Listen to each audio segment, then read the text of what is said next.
So anong ginagawa ng mga congressman na bata, na Gen Z, na katulad mo sa gobyernong ganito? Wala, chill lang. Lahat ng mga, yung mga iba, takot sila madamay sa issue.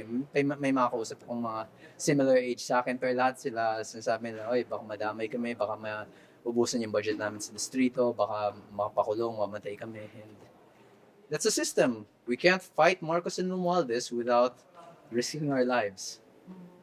Wala ka man lang bang matalinhagang sasabihin sa mga nangangarap na sana bumuti naman ang ating lipunan? Kiko Bersaga for speaker. Subukan nyo lang, I promise. Kahit isang buwan lang. Wag naman mga 1 month. Kailangan ko pang lima. Totoo ba yun? Na Kasi nakita ko yung mga...